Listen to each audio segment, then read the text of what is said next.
Okay, everyone, good afternoon. We're about to get started, so if you can silence your cell phones, please close the side and back doors. If you're close to it, I greatly appreciate it. With that being said, good afternoon, everyone. We are on the record. Today is Monday, the 10th day of June, the year 2024. This is a City Council caucus meeting of the Jersey City Municipal Council. We had a scheduled 4 p.m. start. The clock on my cell phone is showing 4:01 p.m. May we have a roll call for the commencement of this caucus? Councilperson Ridley. Councilperson Prinzary. Here. Councilperson Baggiano. Councilperson Saleh. Not here yet. Councilperson Solomon. Councilperson Gilmore. Not here yet. Councilperson DeGise. Here. Councilperson Rivera. And Council President Waterman. Here. We have 7 council members in attendance at 4:01 p.m.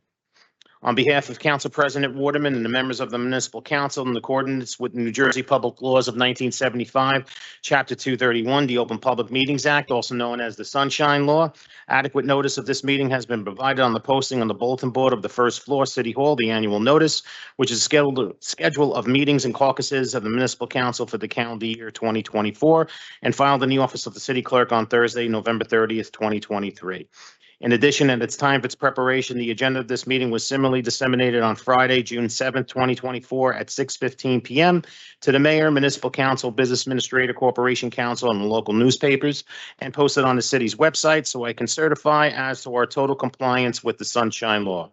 Council President, I'm going to turn it over to you. Good afternoon. Our first director, Director Shea. Good evening, Council President, Council members. The Department of Public Safety has 5 resolutions for you to consider this week. The first item is agenda number 10.26, Resolution 24-449. It's a resolution authorizing the award of a contract to Millennium Communications Group for the installation new fiber building for the East District Precinct, Monmouth Street, under the interlocal purchasing system, the Department of Police. It's in the amount of $146,000, $663.95.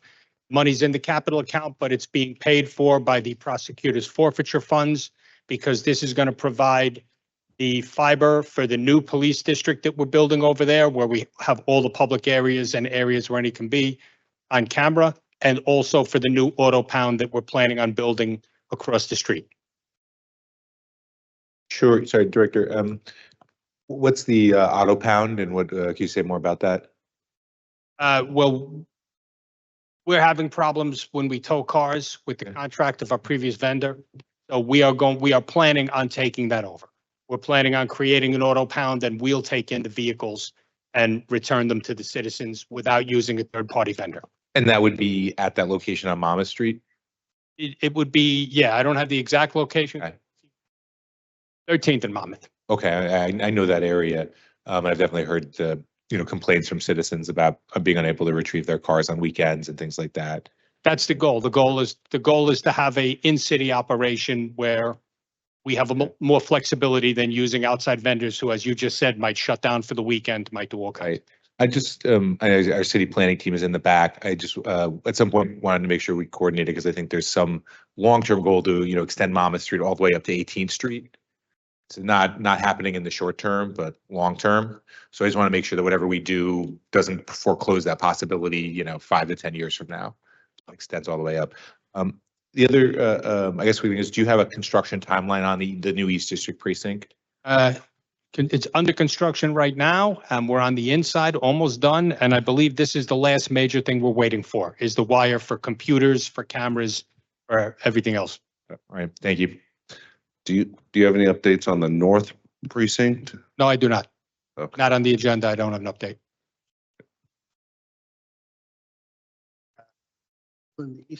Next, agenda item 10.27, resolution 24550.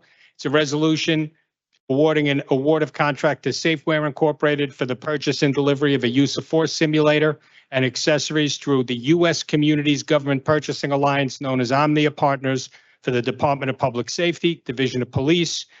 This is a training simulator. It's being paid for by the federal government through their forfeiture grants. And the total contract is $138,000. It's in the reserve account, but again, this costs us nothing. They're paying for it and paying for installation. This is similar to the simulator that we use with our use of force team when one of our officers is involved in a use of force. But this one is going to be at the new de-escalation center and is going to be a routine part of training for all of our officers as they go through their twice yearly and more specific training.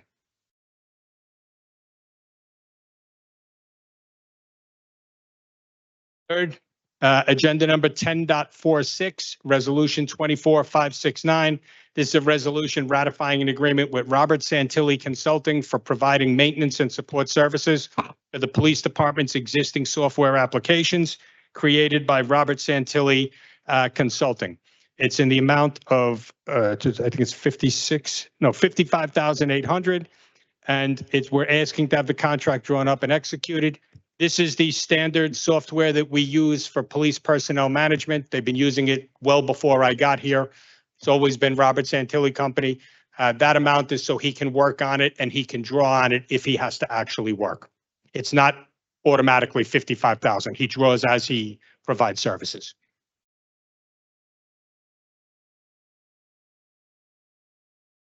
Fourth, agenda item number 10.47, resolution 24570. It's a resolution authorizing the award of a contract to Range Systems Incorporated for the purchase and delivery of simulator structures for our new training center under GSA contract. This is under the federal GSA contract for the Department of Public Safety Division of Police.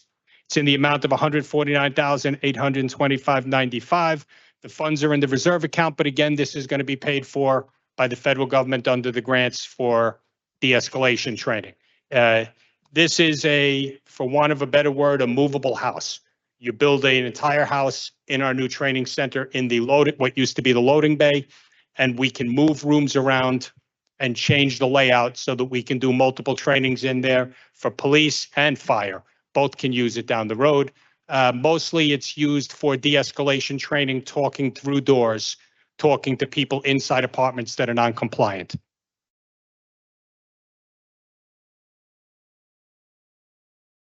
And finally, 10.49 is the agenda number, resolution 24572. It's a resolution authorizing the award of a competitively bid contract to McCabe Institute of Emergency Preparedness to provide emergency medical response training to our firefighters, Department of Public Safety Division of Fire.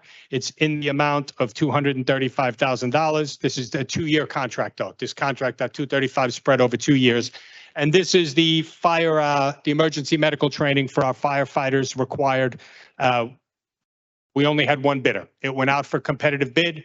They were the only people who bid on the training at the amounts we were willing to accept. No, Jim, so the firefighters that have had their, I guess they didn't qualify because it lapsed, would they replace the BLS, that has expired for them? Yes, the fire chief assures me that this will bring everybody up to the previous standards that they were at. So my next question, I don't know if you can answer this. Do you think that in the near future, we'll start seeing firefighters going into first responder calls again? Again, that's going to be a conversation we'll have to have with the fire leadership when they pulled out of those calls. I know there was a lot of looking at how much we would bang for the buck we were getting, whether we were depleting our fire response to go to first responder calls that were more appropriately answered by an ambulance instead of 4 firefighters on $1 million truck with the wear and tear on the vehicles too. So we're always open to talking about it, but again, the fire leadership would have to be in on that conversation.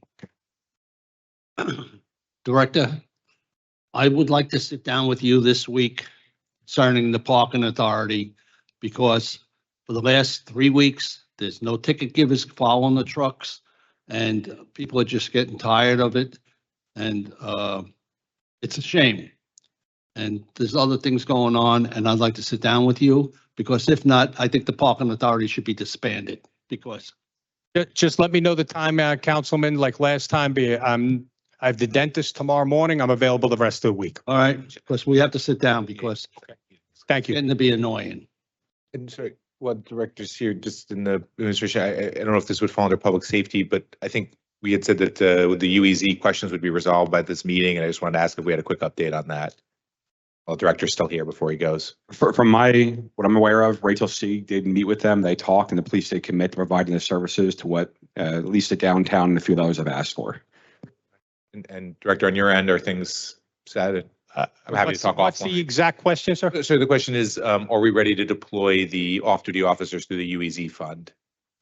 So the last meeting we had with the UEZ, and then I'll tell you a couple follow-up emails. So the last meeting we had with the UEZ, the funds were in, but were not deployable yet. Okay. So that we'd have to speak to the UEZ about why, but the funds had been deposited in one account, but were not deployable. There was some issues with some of the paperwork where some dates were slightly off. That had to be cleaned up.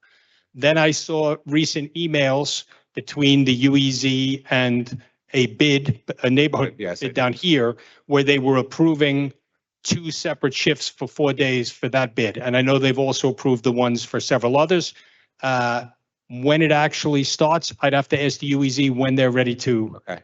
spend that money, but I can find that out probably tomorrow. Okay, that'd be great. Okay. And there's a follow-up with that. For down here, it'd be 4 officers, Thursday through Sunday, and 2 shifts, 12 to 6, 8 p.m. to 2 a.m. The federal government did change the shifts. I know that because the UEZ told me from 8 hours to 6 hours. Director, do you have any update on the study, the conclusion of the study that they did? I forget the company, IXP. We haven't received, we haven't paid them, and we haven't received the written study yet. When I said the study, they've given us the verbal response of what they found to Director Moody. I know she wasn't happy. I believe she provided that list of steps that we've taken on our own without them. Who she provide the list to I was told she gave it to the council. the council? Well, before we say, let me find out exactly, because I saw the piece of paper and I don't think it was done just to drop at my office. So I'll find that out also and I'll let you know. But that's it. But we do not have a written report from nor have we paid them.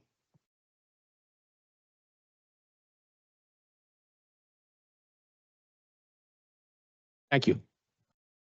So before Director Kears comes up, I just want to mark Councilperson Saleh present at 4:03 PM and Councilperson Gilmore present at 4:10 PM. So we have all 9 council members present. Director Kears? Thank you, Sean. Good evening, President Warden, members of the council. I have 2 resolutions pending this evening. Resolution number 1025-24-448.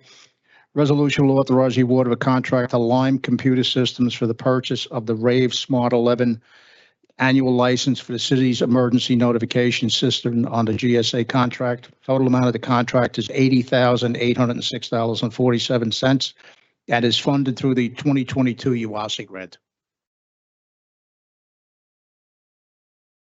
The next one is 1034, Resolution 24557.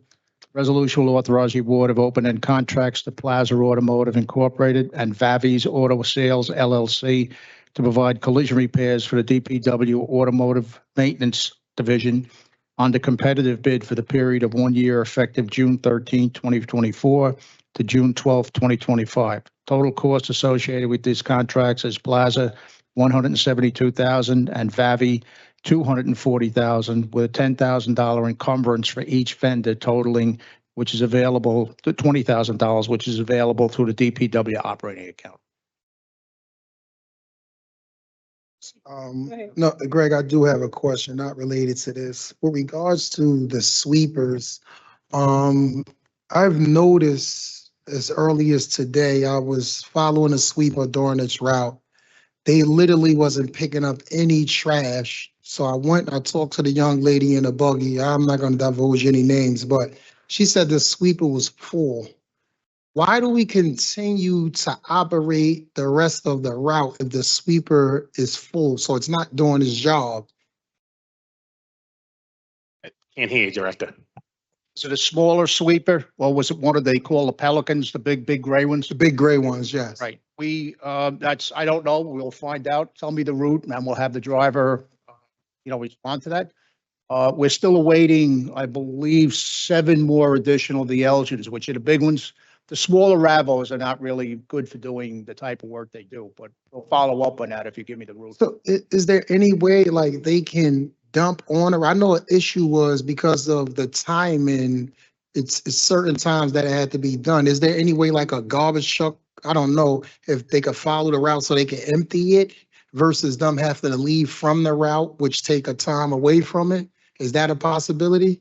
What route was it? No, I'm just saying in general, because it seems to be, What we can do is, in the past, we have staged some of the pull-offs.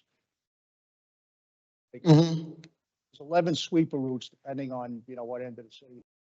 Up one, and the second route may be at the other end of the city based on their hours. If you tell me what this, I'll follow up with. okay, okay. Thank you. Right. Thank you. Budget, Danny? We did one. Good evening, Council President, council members. For your consideration, I have one item. It is resolution number 24-424, agenda number 10.1, and is a resolution authorizing an emergency temporary appropriation. This additional appropriation is needed for the continuation of city services without any disruptions. Any questions? Thank you. Christine? Good evening, Council President, members of City Council. Cultural Affairs has 4 items up for your consideration. These are resolutions 10.21, 10.22, 23, and 24. I'll start with resolution 24-444. This is a license agreement with 101 Hudson, allowing the City of Jersey City to enter the property for the purposes of the July 4th Festival. And the next 3 resolutions are also property agreements allowing us to enter these various properties for the purpose of July 4th. Christine, we're not gonna have fireworks this year, are we? Yes, we are planning to have. Because New York is having them on our side of the river. Yes. So why are we having them? The fireworks that New York's having are actually going to be viewable pretty much from Hoboken north. So our fireworks will be visible for Jersey City residents. Is the scope of the 4th of July celebration similar to prior years? It will, we are planning the festival with a concert. Okay, great. Questions? Thank you. Key?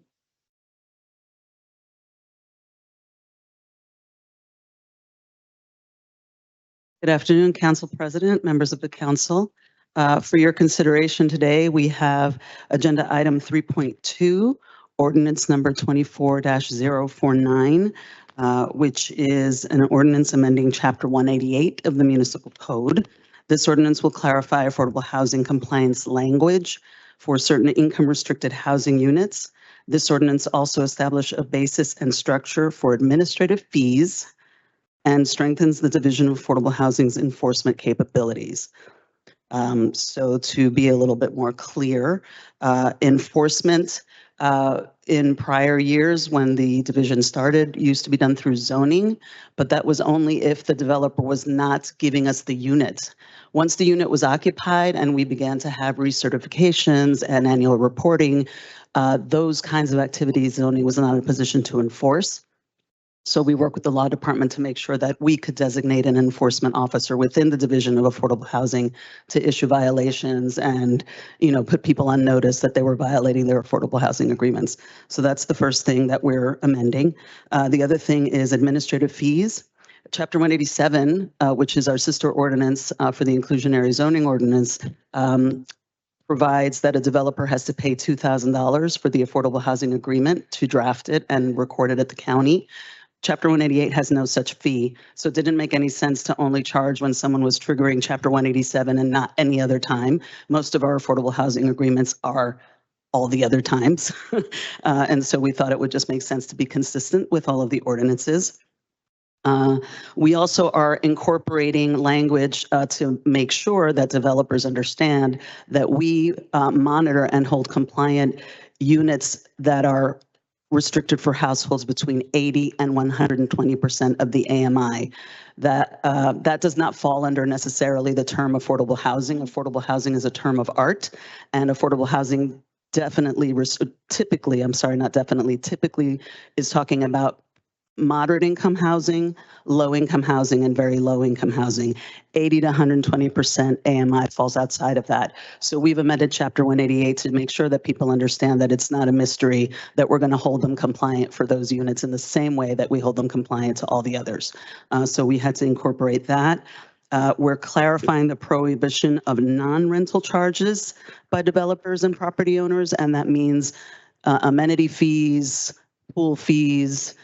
You are not allowed to charge anything other than rent for affordable housing. So none of our residents that occupy those units should be paying for rooftop fees or any of those things. They are paying nothing than rent, and they have access to all of the items in the building as part of the community.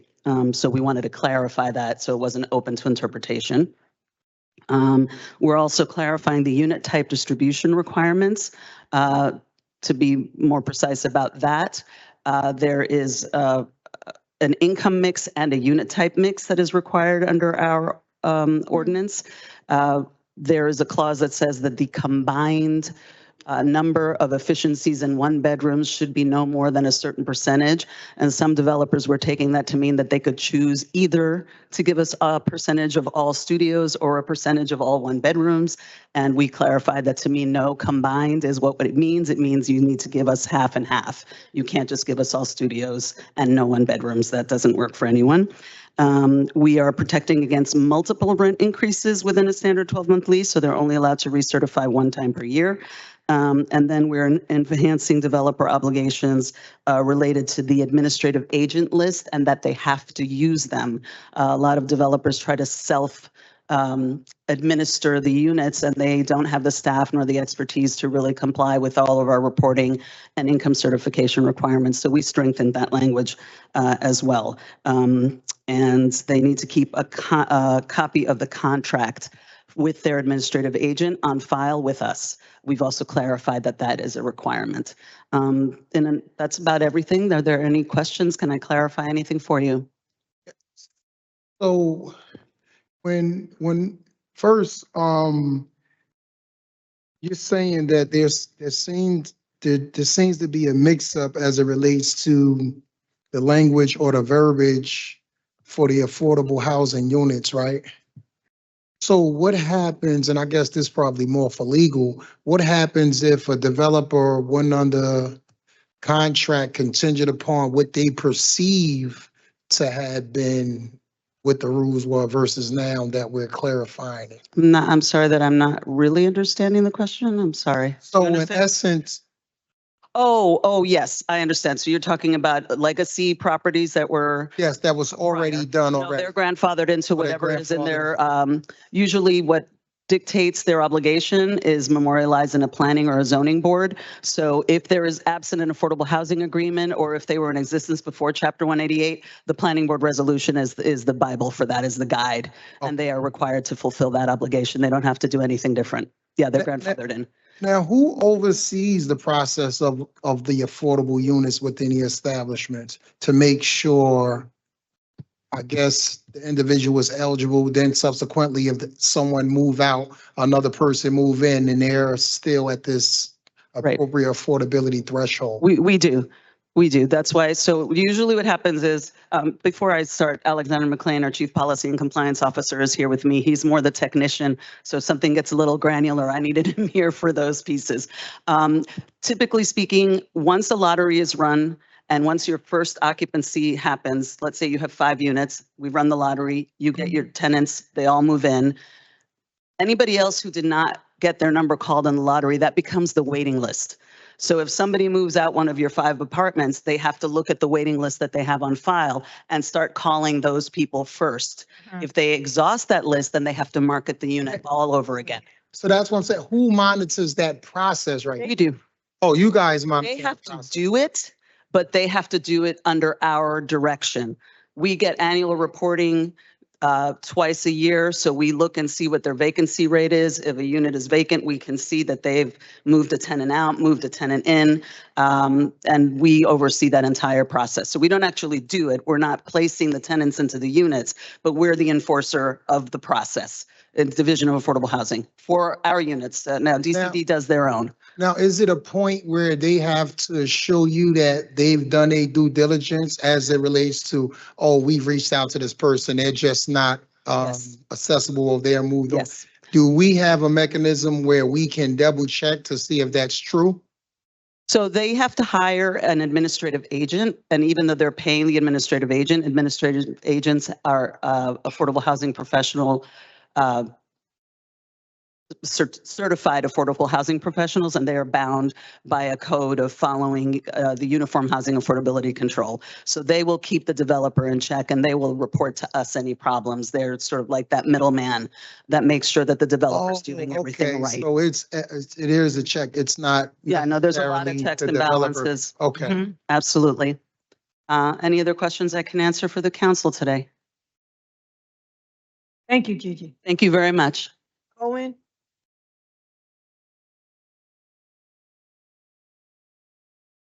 Good afternoon, Council President and members of City Council. I have one item for your consideration this evening.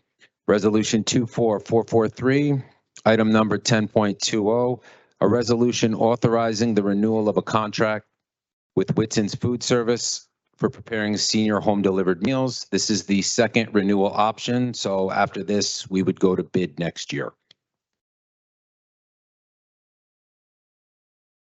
One other item, I've left you each a packet for a resolution for summer food service. I asked, what's that?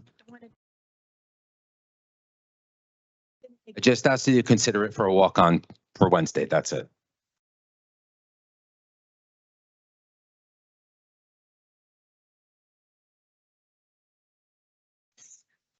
Joan?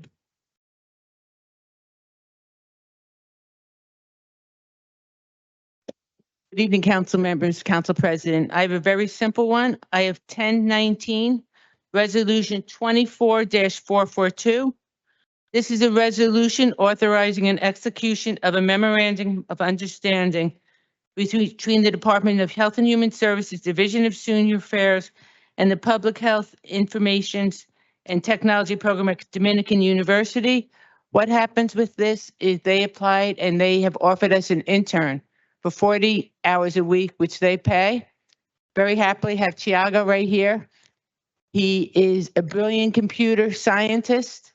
He is so knowledgeable. He's on a full academic and athletic scholarship, and it has been such a pleasure to have him here, and he wanted to learn about the council, so I have him here. Thank you. Thank you. Municipal Court, Jennifer?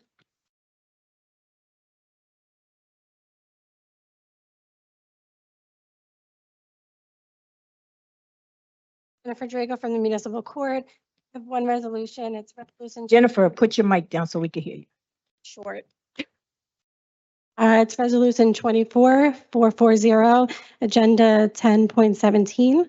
The resolution is to exercise the court's second option to renew a one-year contract with Concept Printing.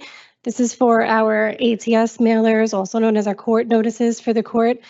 The total contract amount is $79,750, and the term is from June 1st through May 31st of 2025. The court will be utilizing funding from the Parking Offense Adjudication Act account for this contract. Questions? Thank you. Thank you. Paul? Evening, Council President, council members. I have one item for your consideration this evening. This is agenda number 10.18, resolution 24-441. This is a resolution authorizing the execution of an MOU between the Department of Health and Human Services, Division of Disease Prevention, and Healthy MD. Essentially, Healthy MD is going to be assisting with our assisting HHS with our STI HIV testing outreach and efforts. Again, Paul, you said what?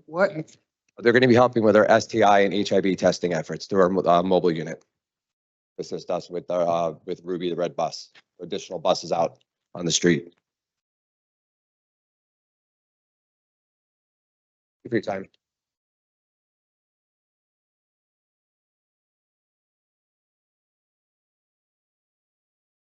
Good afternoon, Council President and council members. Tonight, I have one resolution for your consideration. Agenda item 10.31. That's resolution 24-554.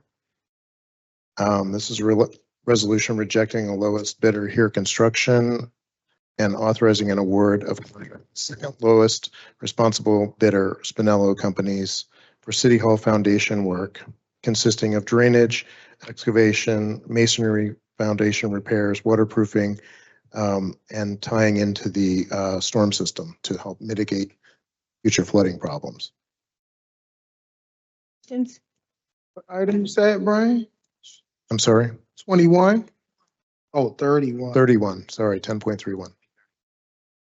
Brian, I know you addressed this when this item was on the first time, but can you just kind of reiterate again what the issues were with the low bidder? Absolutely.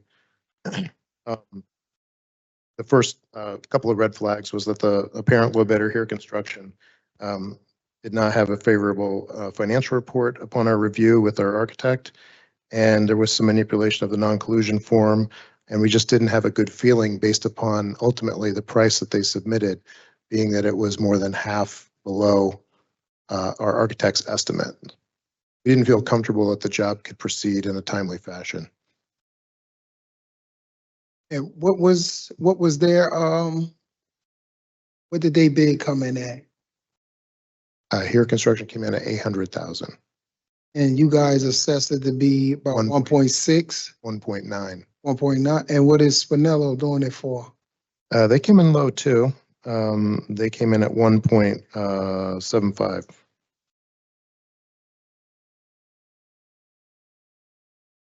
Sure. Thank you. Okay, thank you. A&R.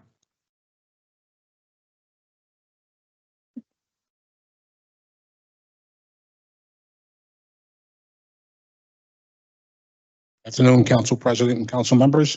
I have one resolution in front of you today. It's agenda number 10.36, resolution 24-559. It's a resolution providing local support for Green Stop Wellness LLC to operate a Class 5 retail cannabis business at 516 Tunnelly Avenue. It was approved by the CCB on March 27th, 2023. The planning board on April 30th, 2024, and they have two MOUs, one with Stockton University and the other one with academics.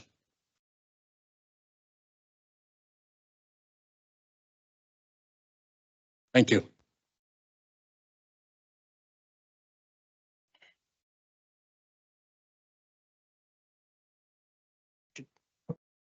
Good afternoon, Council President and members of City Council. I have one item for you this evening. This is Agenda Item 3.6, Ordinance 24053. This relates to amendments to the Greenville Industrial Redevelopment Plan to create the Linden Avenue East Remediation and Improvement Bonus. The amendments to this plan involve a property located at the intersection of Haven Point Road and Linden Avenue East in the Greenville industrial area that is subject to the PPG paint consent order for the chromium cleanup. The amendments to the plan will facilitate the redevelopment as viable industrial uses after the cleanup while providing safety improvements to the intersection via the dedication of right-of-way in coordination with the Department of Infrastructure and the provision of adequate green infrastructure relating to the site's location in the 100-year floodplain. Any questions? It's on Linden and Greenville. What's the cross street?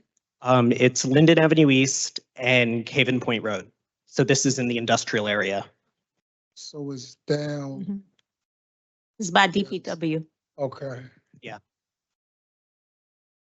It's A, I think. Yes, it's in Ward A. Okay.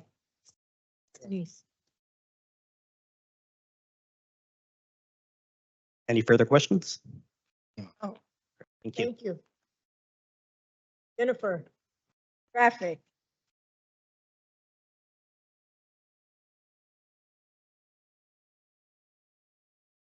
Good afternoon, Council President, council members. I have 3 ordinances and 1 resolution to present. The first one is item 3.3, ordinance 2450.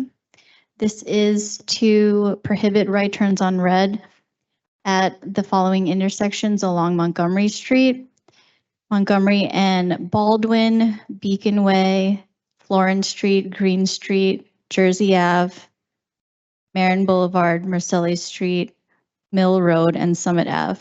Some of these already have no turn on red on the side streets, but not on Montgomery. And some have no turn on red, but only during school times. These are all for all times. Are these because of the community, or are there a lot of accidents there? Like, is it just expanding the no turn on red? Expanding the no turn on red, but also we have received some requests from residents, and then these locations are specifically near schools and also along protected bike lane. Gotcha. Next. Item 3.4, ordinance 2451. This is to convert the following intersections into all-way stops on Griffith Street, at Cambridge Ave, Hancock Ave, and Sherman Ave. We did conduct traffic studies for these intersections, and an all-way stop is recommended. It should be noted that at the intersection of Griffith and Sherman, there was a fatality. Really appreciate your work on this. Thank you, Director. Welcome. Next one is item 3.5, ordinance 2452. This is to establish all-way stops at the intersections of Monticello and Fairmont, and Monticello and Storms. Again, we conducted a study, and all-way stops are recommended at these 2 intersections. And we did do that demonstration project along Monticello. Okay, next. Item 1028, resolution 24,551. This is just to amend existing bus stops. They were listed as far side bus stops, and their new location will be near side bus stops at the intersection of Mallory and Egie.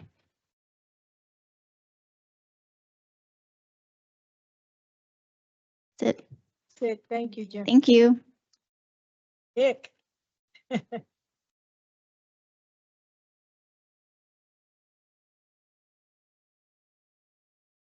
Evening, Council President, members of the council. My name is Nick Strasser from the law firm McManaman, Scotland and Bauman. I'm here on behalf of the JCRA on resolution 24-555, which is agenda item 10.32. This is an Aspire application in the Canal Crossing redevelopment area on behalf of Garfield Phase 1A and 1B Urban Renewal LLC. Is a Hampshire Borai joint venture project on the former PPG site. It's the first development in that former PPG site. It's for a 508 unit mixed income development with 25,000 square feet of commercial space. Under the redevelopment plan, they're required currently to have 1 out of every 10 units be affordable. The application for Aspire will allow that to be up to 20%. As described in the resolution, 20% of the residential units in the product for affordable housing, with units restricted for those earning no more than 60% of the area median income. So the Aspire application will significantly increase the affordable housing in the project. In addition, this project also includes build out of green space, as well as that portion of the Morris Canal Greenway. This is on Garfield by the park, right? It's on the opposite. That's that Carteret parcel. It's actually the PPG parcel. So right now it's kind of gray and fenced in. It's at the intersection of this particular portion of it is at the intersection of Garfield and Carteret. Carteret, yeah. Yeah, so there's nothing there right now. There's nothing. So it's that area. It's changed that. It's clean already. It's clean already. It's been clean. Been working on it for a very long time. It's been many years. So the soil contamination has been completely cleaned up, and that's been certified too. There's still groundwater contamination is being worked on, and part of the development will be make sure those wells are not interrupted. So basically, the development will happen concurrently with the conclusion of the groundwater cleanup and testing. And they're looking to do 20% at 60% AMI? That's the plan.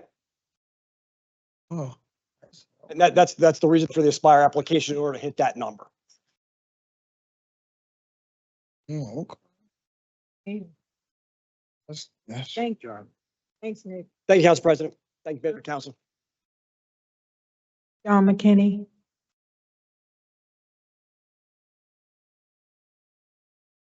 Okay, good evening, everyone. The first one is ordinance 3.7 24-054.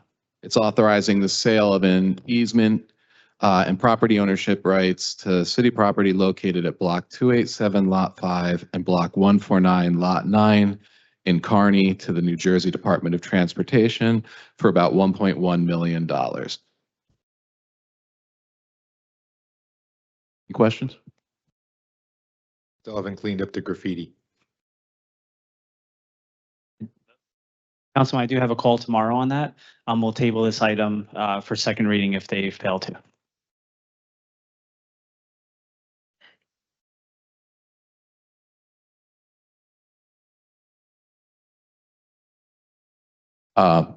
Okay, next is item 4.1. That's ordinance 24-038. We're actually going to be reintroducing this as a first read item because there's a couple amendments that have been made to it regarding senior and disabled facilities and potentially cleaning up some of the language that was up for second read as well. Any questions on that one? Okay. Next is item 4.2. That's ordinance 24-039. This is to supplement Chapter 160 to provide fees for the use of the city's de-escalation center. Any questions on that?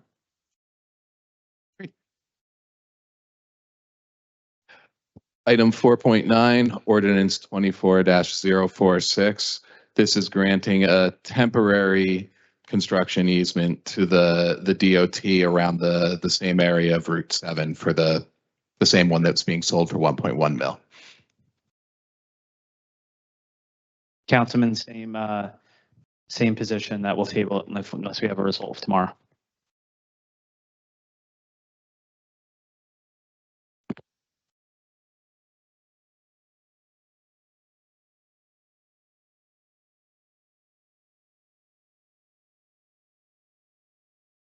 Okay, the next one is item 10.31. Oh wait, sorry, Brian already spoke about that one. 10.39, resolution 24-562.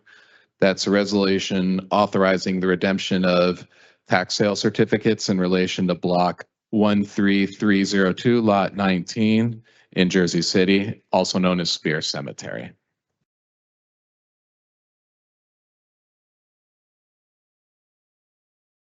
Next is item number 10.40, resolution 24-563. That's authorizing the settlement of the action entitled American Financial Exchange LLC, successor to Plaza X Urban Renewal Associates LLC versus the city of Jersey City. Can you give me a memo or something? Because I don't know like the full intel of exactly what happened. It's on its way. Okay. In a nutshell, it's basically an overpayment on a pilot. We're giving them a tax credit to reflect their overpayment. And John, who on our side did the numbers to make sure that, you know, we're all in agreement on what they should be? Yes. I mean, who on our side did the calculations? We had our outside auditor and also John Havrochak from our office and the tax collector.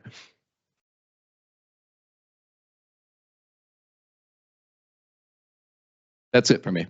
Thanks. Okay.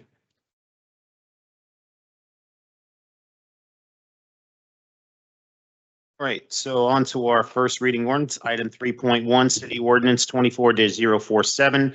It's a bond ordinance providing for various 2024 capital acquisitions and improvements by the and in the city of Jersey City and the county of Hudson, state of New Jersey, appropriating 60 million therefore, and authorizing the issuance of 57 million bonds or notes of the city to finance part of the cost therefore. Items 3.2 through 3.7 were touched on earlier. Just a reminder, we're going to have a public hearing on the municipal budget in between the first and second readings. That also means that the clock will be set at 5 minutes, and then we'll set it back at 3 minutes. All righty. On to our second reading ordinances. Item 4.1 and 4.2 were touched on earlier. Item 4.3, City Ordinance 24-040, is an ordinance of the City of Jersey City and the County of Hudson, State of New Jersey, authorizing the acceptance of real property identified on the tax map of the City of Jersey City as Block 6004, Lot 1.03, Block 6005, Lot 13.04, and a portion of the former 17th Street right-of-way, also known as Cole Street Park. Item 4.4, City Ordinance 24-041 is an ordinance of the Jersey City Municipal Council creating amendments to the Jackson Hill redevelopment plan. Item 4.5, City Ordinance 24-042 is an ordinance of the Jersey City Municipal Council amending the Exchange Place North redevelopment plan to allow for hospital and long-term care facilities. Item 4.6, City Ordinance 24-043 is an ordinance authorizing the City of Jersey City to renew the lease with Brunswick Community Garden, also known as Jersey City Community Gardening, Inc., for the use of Block 9905, Lots 8 and 9, more commonly known as 174-176 Brunswick Street, for a community garden.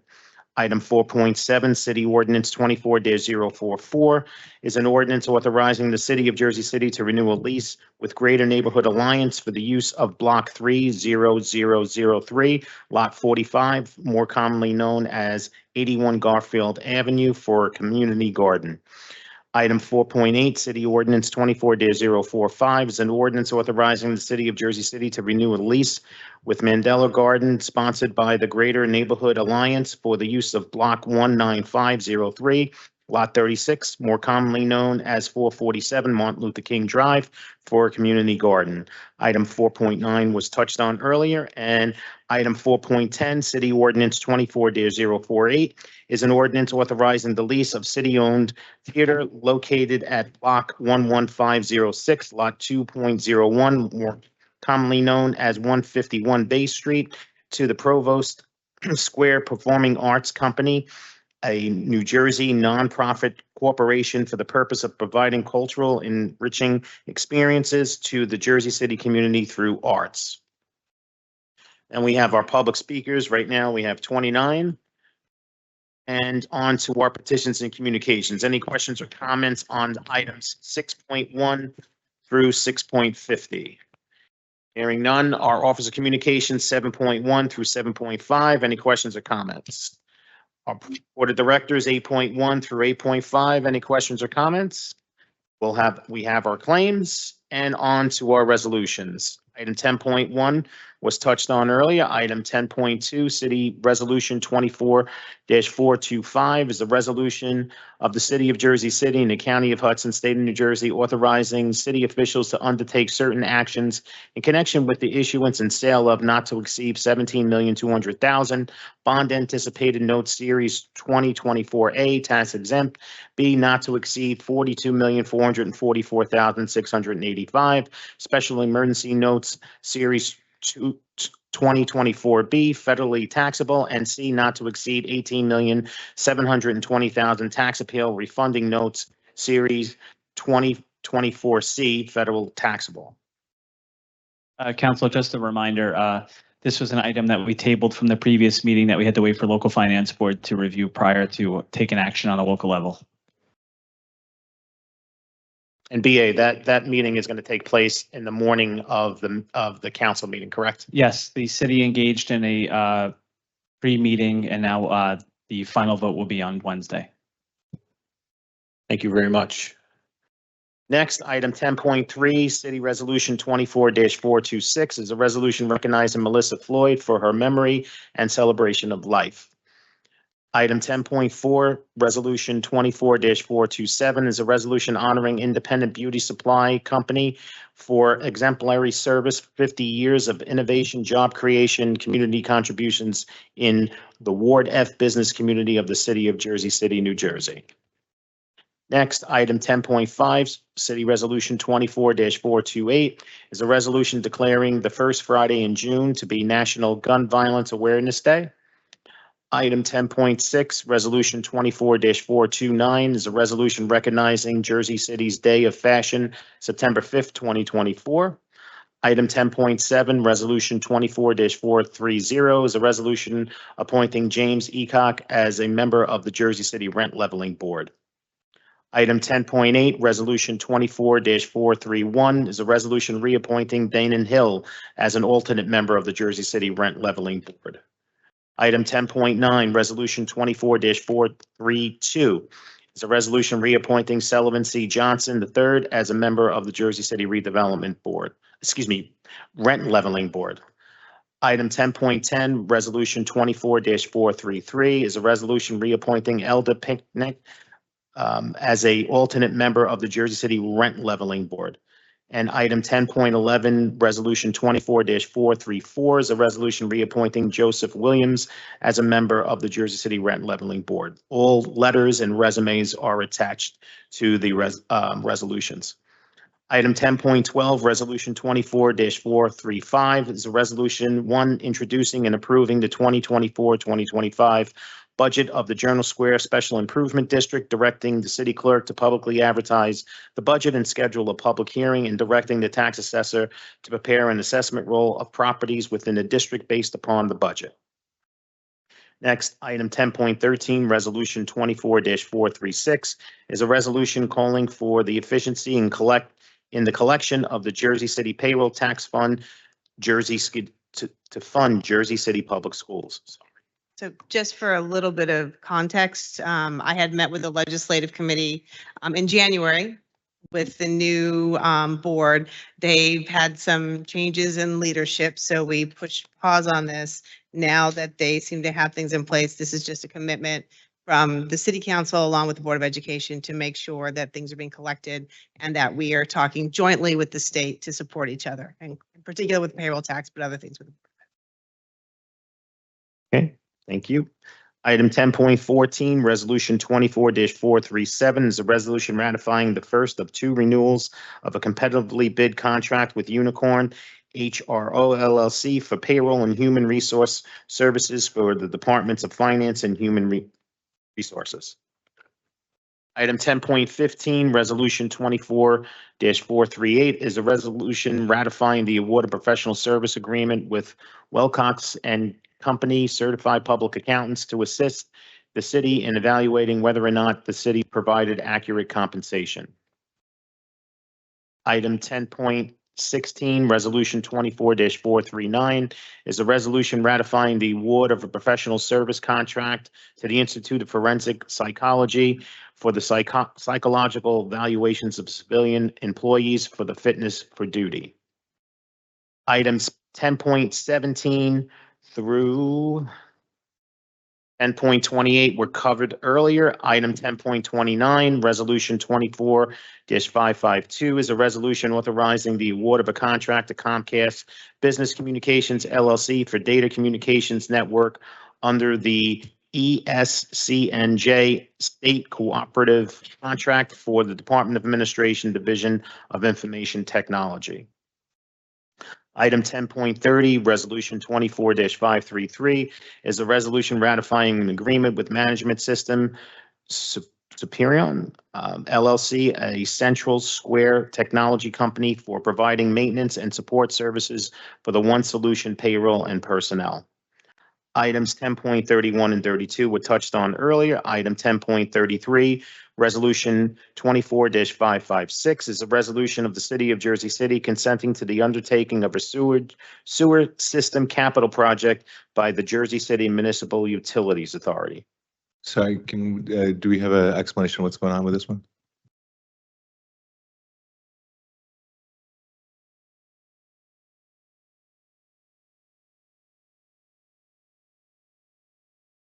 Nick, do you have this one? This is the sewer authority one, The Steward's Authority. MUA? Not sure, no. Okay, council will table that one until there's a representative that's proper. So we're going to withdraw that one, right? It did receive notification. They're not here, so we'll pull it. Okay.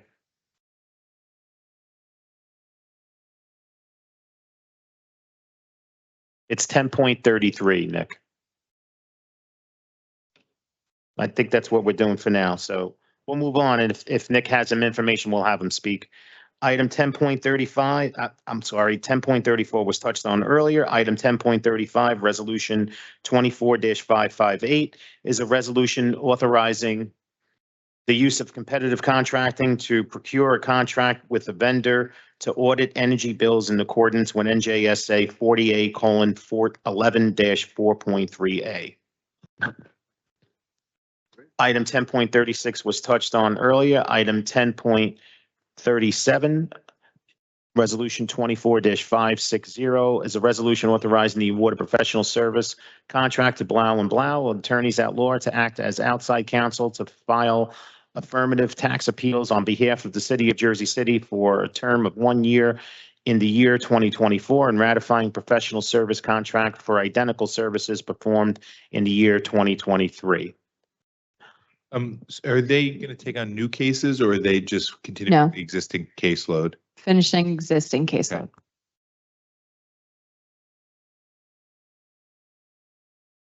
And Sean, 1038 is not mine, but if you want to go through that one first and then I'll. Okay. Item 10.38, Resolution 24-561 is a resolution of the City of Jersey City authorizing an agreement pursuant to the Uniform Shared Services and Consolidation Act, NJSA 48:65-1 exec, between the City of Jersey City and the Jersey City Municipal Utilities Authority. Items 10.39 and 40 were touched on earlier, and I'm going to turn it over to our Corporation Counsel. Sure. And Sean, for 1041 through 1045, I'll provide the council with an update as well as for the Plaza X, just letting everybody know where we're at in the litigation. And then for 1045, we talked about that with the council in closed session a few months ago, but I'll provide the details again in a confidential memo. Hey, John, what, did the MUA know they were supposed to be here? Because 38 is the MUA too. Yeah, they did receive one. 38 is represented by Nick. That was the one that he was here for. That was the confusion. I knew there was one that Nick was representing. 38's the Cole Street one that is represented with Nick. Okay. And the other one we're going to carry. They were notified they didn't attend. So does anyone have any questions on 10.38, or Nick, do you want to have some kind of summary? I give a brief summary. It's really a cost sharing in order to both repair the sewers as well as do the streetscaping on top. So the MUA will give a contribution to the city towards the streetscaping, because the MUA then does not have to close up with the work that it's done. So basically it's a cost saving on both sides. So it winds up being kind of incorporated into one uniform project, as opposed to the MUA doing our project and the city doing their project. It winds up being money to the city for the project from the MUA. Anyone have any questions for Nick? Thanks, Nick. Good to see you back. Item 10.46 was touched on earlier, and 47. Item 10.48, Resolution 24-571, a resolution of the Municipal Council of the City of Jersey City expressing its request that the administration engage the Jersey City Board of Education in negotiations for an agreement to share a portion of the annual service charge established by the financial agreement between the City of Jersey City and Montgomery Gateway Preservation LP with the Board of Education. I can just say briefly, this was when the Bayfront abatement came, it was our first abatement in a very long time. I think the guidance that we had gotten was to pass a resolution requesting basically the agreement so that we share that revenue with the schools. So we just copied the agreement for Bayfront, but applied it to this, one that we passed the last meeting. Yeah, council. So years back, through ordinance, we established the cost share with the pilots for the schools.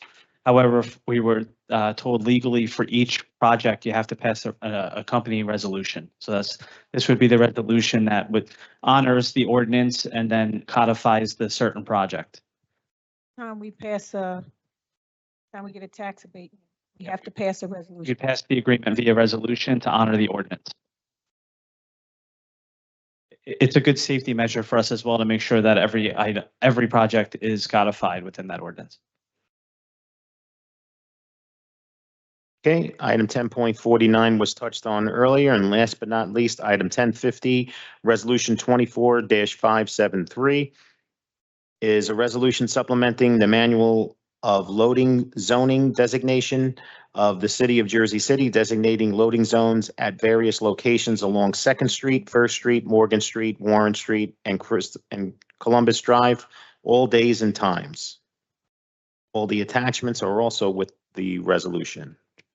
With that, Hey, hold on. Hey, John, just so the record reflects, I know the director was here earlier, Director Shea said that there was a memo that was supposed to be given out. We haven't got that memo. It's going on about 2 months now, so we don't know exactly what's going on with that. Also, with regards to the email as it relates to the repaving of MLK and that work, I still haven't received answers on that. So I just want the record to reflect that, those two things, I'm still waiting on. Councilman, for the, I told the finance department not to bring back the grant until A, we had the answers correctly, and B, that an external auditor reviewed it to make sure for accuracy. The second part is, I know Jim Shea was here earlier. We do have a memo that we're putting together for the council explaining practices that they did implement there, but I want to defer to him on the status of IXP and the 911 center. So we'll have that out tomorrow morning on what actions they've taken so far. Second. I have a motion by Councilperson Rivera and a second by Councilperson Saleh to adjourn at 5:03 PM. Council members, all council members present by acclamation, please say aye. We are out of here at 5:03 PM. Thank you so much, everybody present and everyone watching at home. Remember, teamwork makes the dream work. Have a great night. Stay safe.